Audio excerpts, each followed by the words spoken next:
Yo, hello my people of the internet. What's going on here? My name is Hansel Peter and welcome back to my YouTube channel. I'm coming to you live and clear from our homestead. This is basically a homestead here in coastal parts of Kenya, Africa. Yes, so it's actually a harvesting day, and the sheep over here is having a meal. Say hello. Yeah, we've chose to feed it by means of zero grazing. So we just tie it and bring it food over here, fresh green vegetation, and it gets to eat from that point. So it's actually harvesting season. As you can see, harvesting season just kicked off here in the village. Look, look, look. Where, Debbie? Debbie? Look. People are at work. Yes, what's up everybody? Yeah, it's actually harvesting day here in Majungani village. Yeah, and from the look of things, we are harvesting maize that were planted about 3 months ago. Yeah, and right now it's time to harvest. Yeah, this is basically corn. Other people know it as corn. Yeah. And it's actually a harvesting season across the entire village. Yeah, yesterday time we were planting. Today we are harvesting. Yeah. I don't know how long it has actually taken. Three months, 2 weeks. Yes, because I actually documented when we were planting. Yeah, I can remember as if it was just yesterday, documenting here while we were busy planting. See?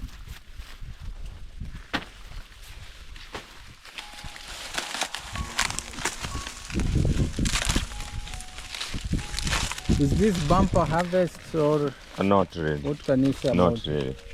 it? But we thank the Lord because however little it is, we call it a harvest. Yes. There are some people who will not really harvest. Yeah. Many villages. Either from planting late or from planting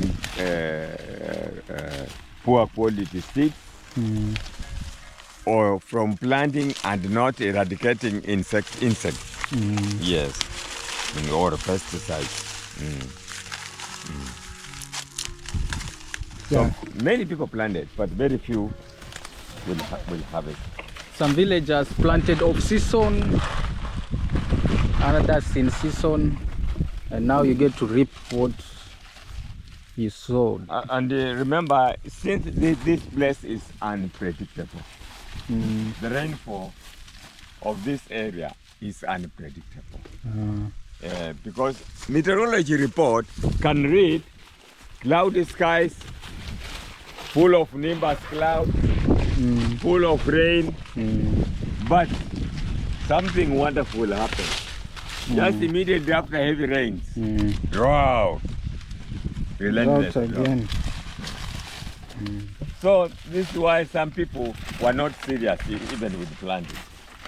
Yeah, Some say, I may plant and then I may not have. many villagers, you know, they were taking for granted the start of the rain. Yes. Yeah, many villagers did take that They for didn't granted. believe the rain. They never planted in season, and now, yeah, they'll actually they'll have to fare their consequences why they actually ignored the first rains. And it fell. Yeah, when the Month rains of June. began. The rain fell. The rain fell in the month of June. The rain Month of fell July. so much. Even though it was not heavy rain, but it was just enough to bring the maize where it is now.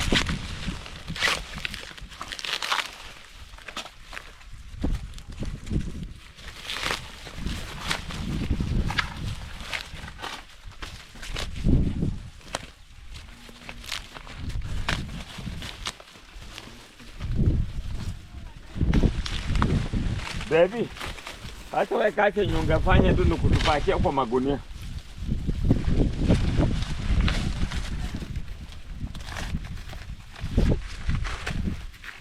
Sisi ilikuwa napika ni kubona, tunafurahia sana. Tunajua tu sasa ukitoka shuleni hauna shida. Mpata umepika kijeri imejaa kwa mtungi. Yes, I've actually found the exact date when planting took place on this farm. Yes. It's actually way back April 1st, Yes. 2025, this year. Yes. Yes. That is actually 109 days ago. Yeah. 109 days we planted. Yeah, that is actually equivalent to 3 months ago. Yes.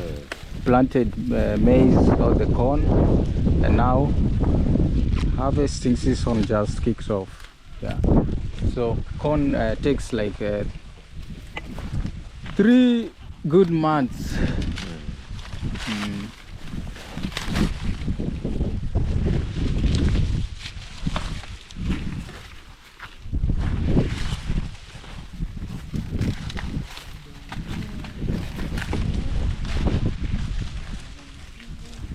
Except that road we have pumpkin, young pumpkin.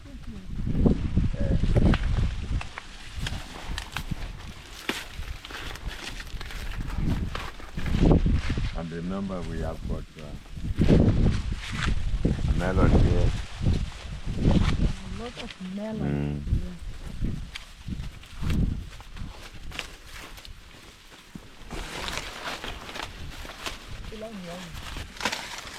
Look at this melon. Hey. Hey. Hey. It's ripe, huh?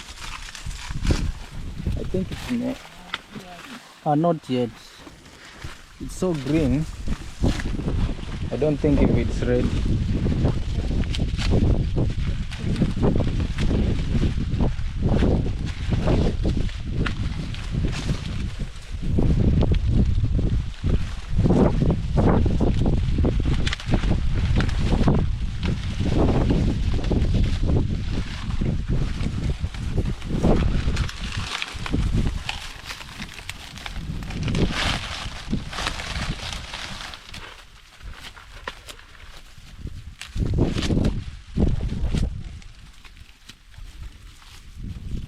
Yeah, maize is actually the staple food of my country, Kenya.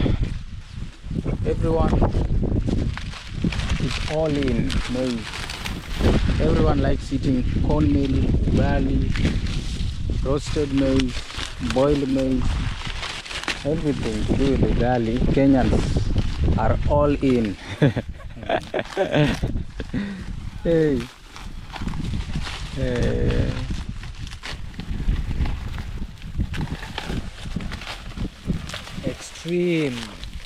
Extreme village life.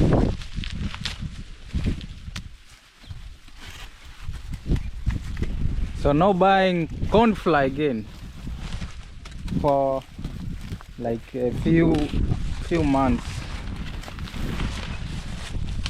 No buying corn flour, maize flour, because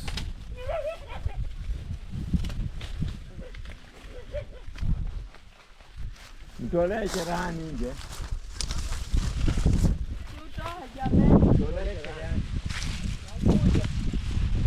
yeah, this is how we do it. You harvest from that point, you throw it at one place, and then they're put in the bag. There's a sack, I mean, yeah, it's actually put in a sack, and then we'll take home. Yeah, this is how we do it. Hey, it's actually in the evening. Look at the weather.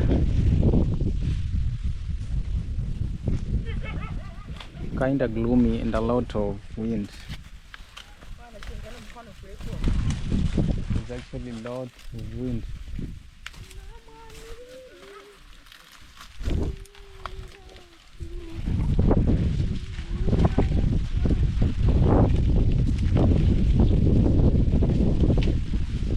These are actually the sack.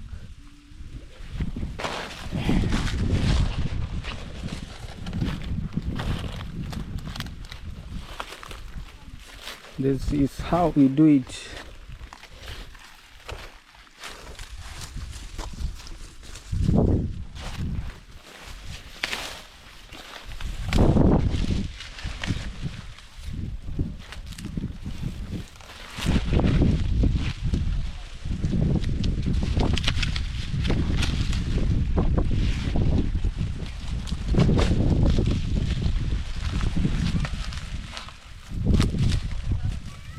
So this maize, we never planted it with the fertilizer. We normally don't plant. Yeah, guys, look. Yeah, when planting, you never use fertilizer. This is how fertile this area is, you know. In other places across this country of mine, you really cannot plant your crops without adding maybe organic fertilizer or inorganic fertilizer. Yes, you must adhere to using a particular fertilizer, maybe the one bought from the shop or the one you created it manually in your homestead. But look at this. Yeah, look at this.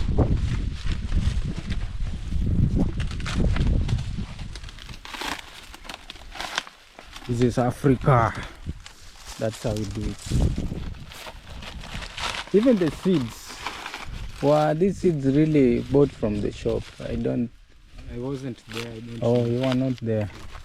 I think at the time we were planting, we just used normal seeds.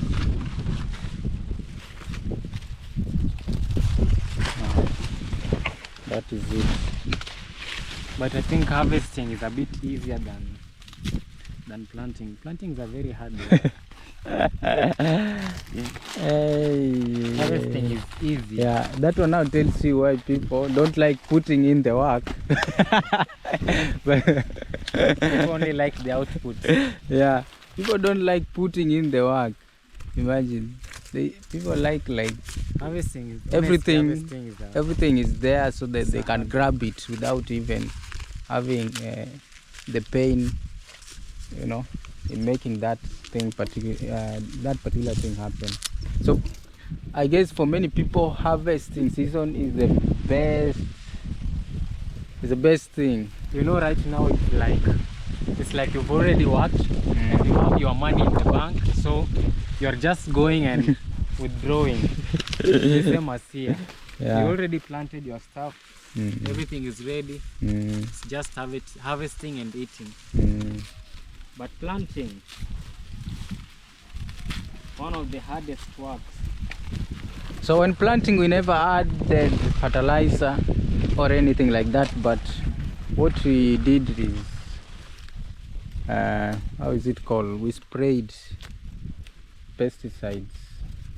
No, that's the only thing we did, and a bit of, how is it called? A bit of, you know, weeding, and boom, the harvesting season just kicked off.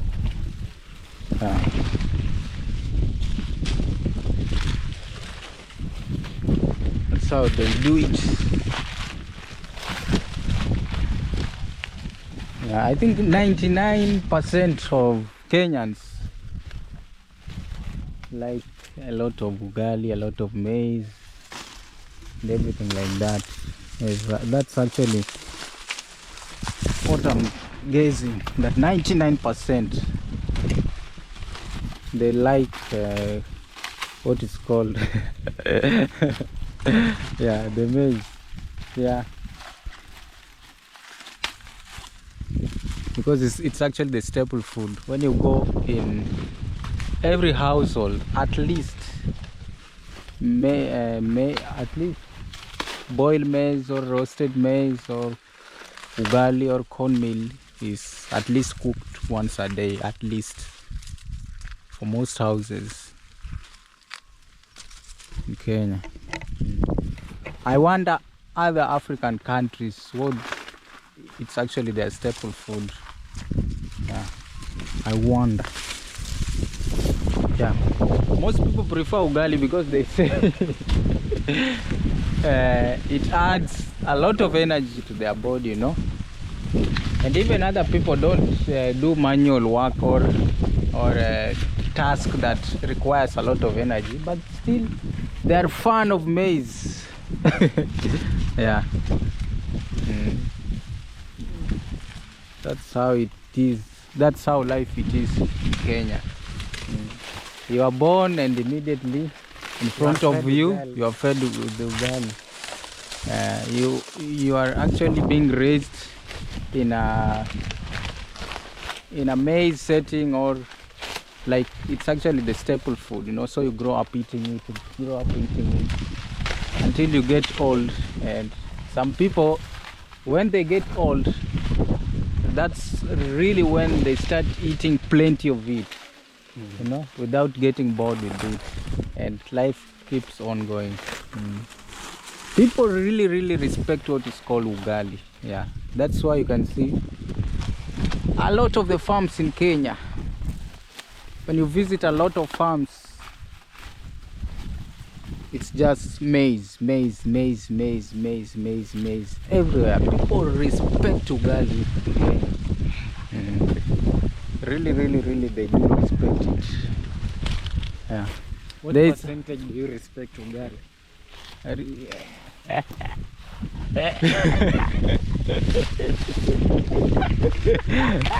For me, it's actually another story, you know. For me, I don't like ugali nowadays. But nowadays I don't like it. But in a couple years ago, I was actually the top fan of ugali. I used to eat it like nobody's business. I can remember very well. I used to be the last person to get out of the table when it's actually dinner time or supper time. Yeah, I could consume a lot of ugali, a lot of cornmeal, a lot of maize, everything. I could eat. I could even buy it, you know. Yeah, in Kenya, in the streets, people do sell maize, you know. They boil maize and boiled. Yeah, both boiled and roasted. But you know, so I could even buy it, but nowadays, no. For me, I don't pay much attention to. For me, that respect for maize nowadays, it has gone very low. Maize, especially the boiled maize. You know, in high school, we used to eat a lot of maize. We eat githeri. Githeri is actually a combination of maize and beans, right? Yeah. So we used to eat 4 times a week for lunch. So 4 times a week for 4 years. And you are actually in a boarding school. Yeah, in a boarding school, yeah. So that's when my respect for maize actually went down. Like nowadays, I don't like the boiled maize. Maybe the roasted ones are usually sweet, but boiled. And even githeri, I don't like that kind of food. Yeah, and that's how they do it. Many schools in Kenya, they also really respect what is called ugali. And you know, it's taken like a staple food. So when you are in the boarding school, you will eat it every other day. And even there are some boarding schools in our country whereby people eat githeri every single day. That's actually a combination of maize and beans. Every single day. No skipping even one day. At least in our school, we used to skip like 4 days. 3 days in a week. Then the rest of the 4 days, we used to eat githeri. So we used to consume so much of maize. But you know, I like beans. So the thing is that I was picking out the maize, throwing them away. Then the beans, I buy chapati. I eat beans and chapati. That's actually what chapati most is people cooked do. from wheat. It's prepared from By the wheat way, flour. that's what most of the students usually do. They pick out the maize, throw away, then they eat the beans. Because you know, the thing is that even the maize is usually not cooked well. Yeah, it's usually not cooked well.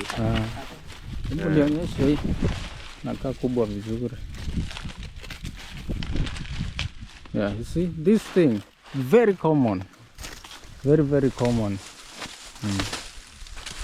Very much common. This thing called maize. Yeah. This one. So thing much called common. maize. So much common. In Africa. Or in And Kenya. in Kenya, to be specific, because we are from Kenya. Yeah. Other African countries, I don't know about them, because I've never even traveled to those countries. Yeah.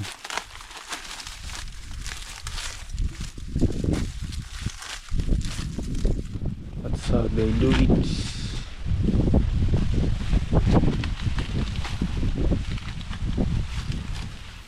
What about you while you were in high school? Were you eating there? You see, for me, when I was in high school, I was not in a boarding school. I was actually a day scholar. So I go to school in the morning. In the evening, I'm back at home. So I could change meals, you know. I didn't used to eat maize or ugali every single day. There was a bit of, you know, changing the menu. Is it menu? Yeah. And even in day school, when you feel that you don't like whatever has been cooked for lunch, you can just decide not to eat, because you know when you get home in the evening, you can eat whatever food you want. But in boarding school, if you say skipping food, then you'll end up dying. Yeah. The foods are usually not cooked well. They are cooked very bad because they are cooking for a lot of students. So you don't expect the food to be well cooked. Even the ugali itself, it's like porridge. A porridge that has been left to cool, so it's stiff. Yeah. For me, basically, I stopped prioritizing this type of food maybe 2 years ago. Yeah, that's when I was like, no, this thing I've eaten it for ages. It's time to, you know, it's time maybe to eat other foods also.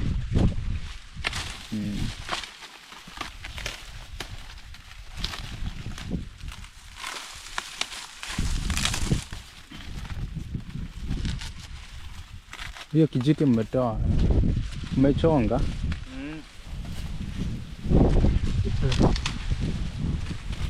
Yeah, because when harvesting, this is what using.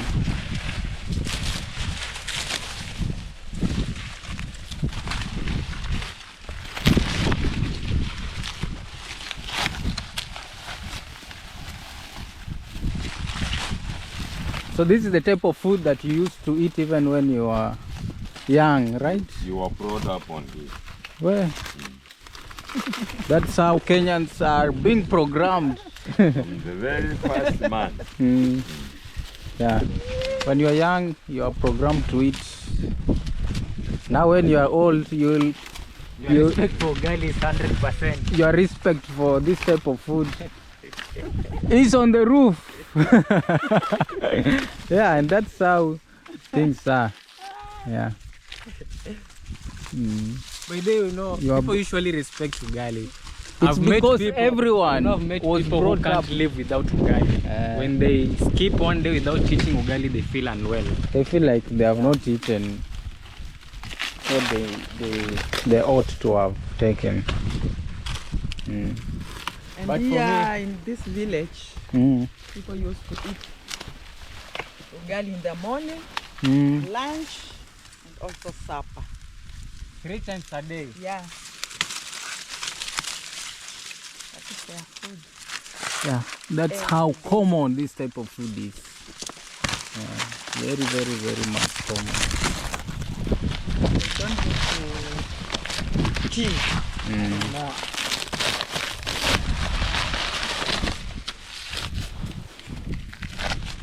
The food is so common, so common.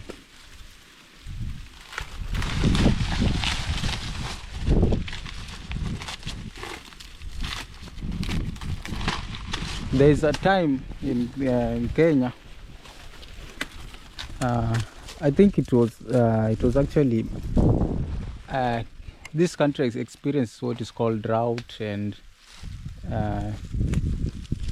the maize was actually in scarcity. There was less supply of it across the country, and the prices of the maize or the flour skyrocketed. You know, the prices went to the roof until the government because even the government knows how common this type of food is, they had to subsidize. You know, the government had to subsidize this type of commodity, you know, so that at least people could be able to afford it. But still the prices were way up. Yeah. At during those times, you could go to the shop and inquire about the corn flour, but the shopkeeper tells you no corn flour no corn flour in the shop.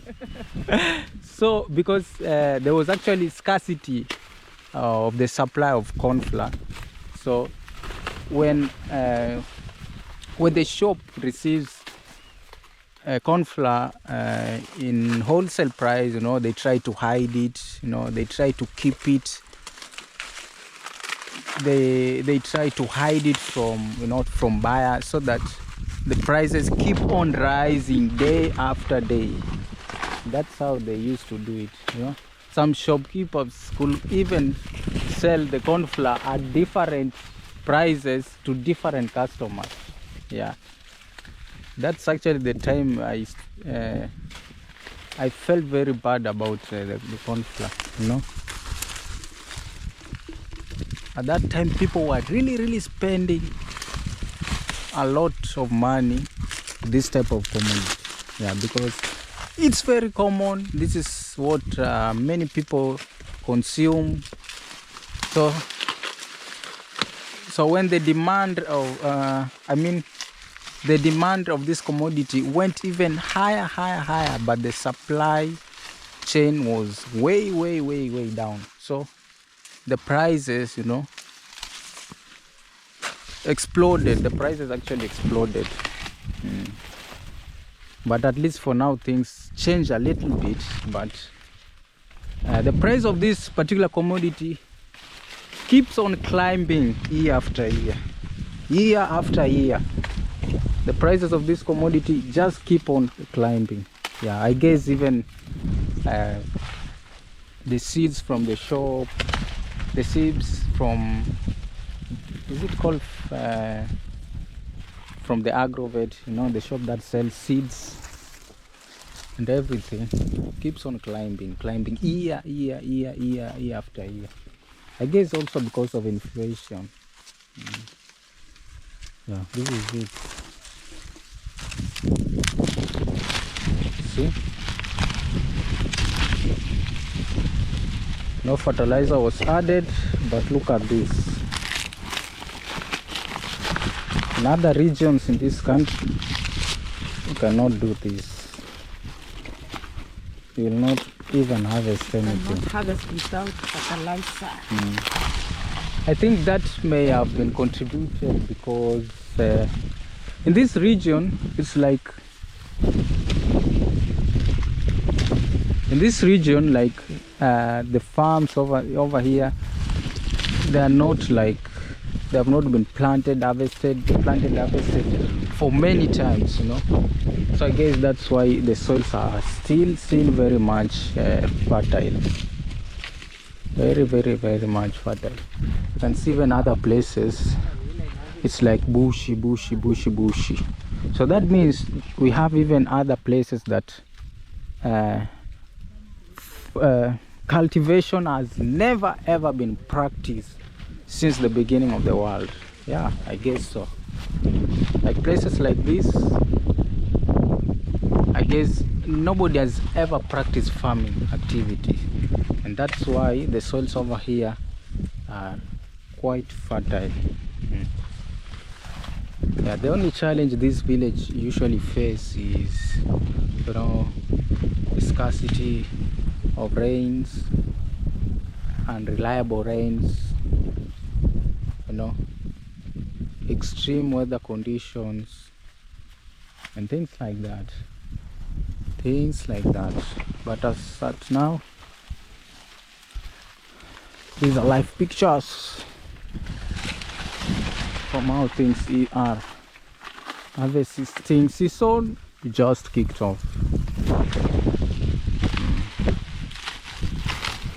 and I heard that at this time of the year we have elephants in the room, elephants in the village, elephants, you know, moving from point A to point B in search of water and pasture.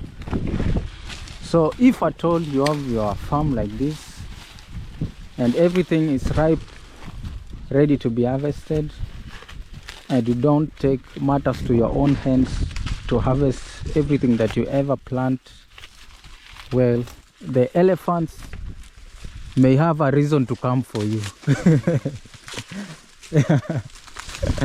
Elephants. Have you ever seen elephants yourself? Myself, yes, I've witnessed an elephant in the village before. Last year. Yeah.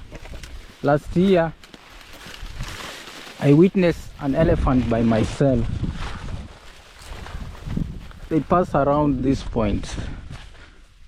Let me just point. Yeah. Over there, they were from somewhere around down there. So they were like moving. They move very fast, you know. They don't run, but they walk really fast. Yeah. I've ever witnessed elephants before. And even the presence of elephants in this village is characterized by the presence of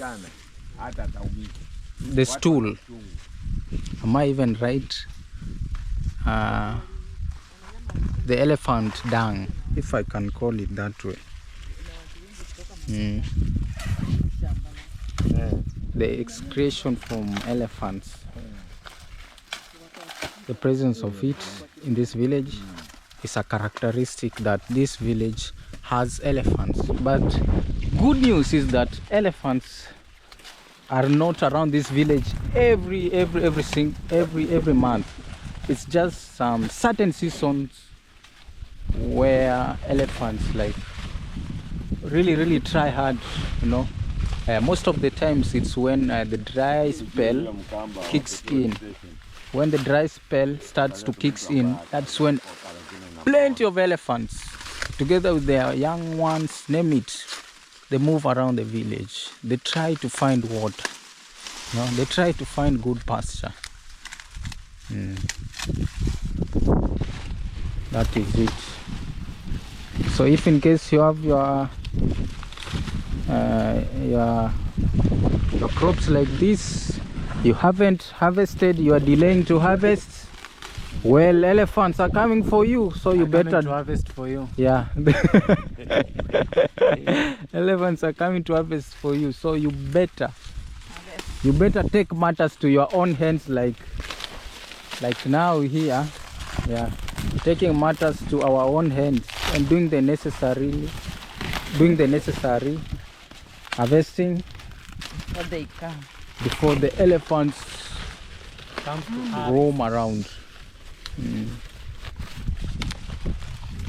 That is it. Life in the village, sometimes it's something else. In the city, it's very difficult to hear someone talking about elephants. But in this village, some seasons elephants roam around.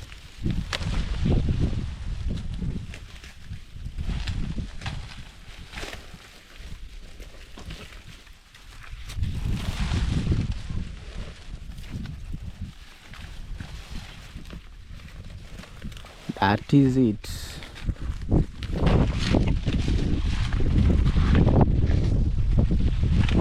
Wow. I remember that these particular trees that we planted in the perimeter fence of this land, this homestead. Look at this. So tall, so tall, so tall. Look at this. So tall.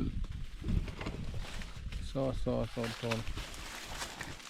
These ones actually survived from very young seedlings to upcoming trees. Look at this.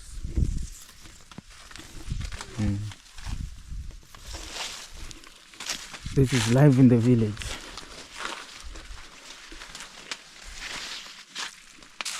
Look at this.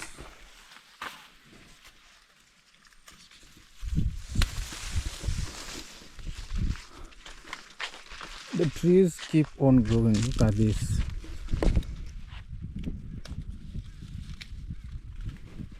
Yeah. So I thought I'd show you how we harvest. You see? So this one is actually very much ready. When it grows up, it's usually in this direction. So when it's ready to be harvested, that way. Okay, see? So I thought it wise to show you how we do harvest over here before I also join in hands in harvesting. You see, very much ready. You see, see.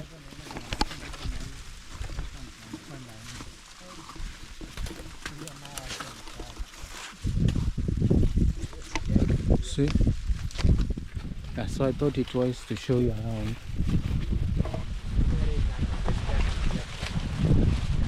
I want also to join hands in assisting to harvest. Yeah, it's actually 5:30 p.m. in the evening. Yeah.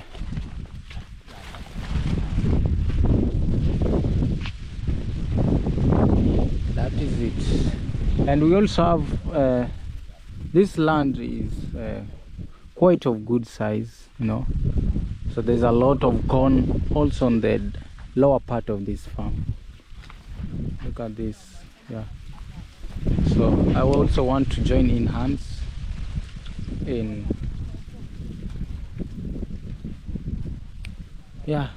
harvesting also.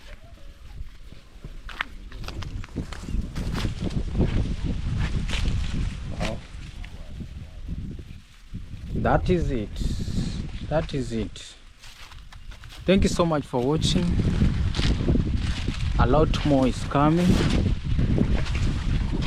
A lot more is really coming. Yeah.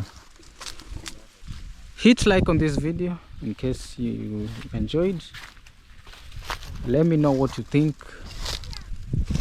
about this video down in the comment section. And until next time, peace.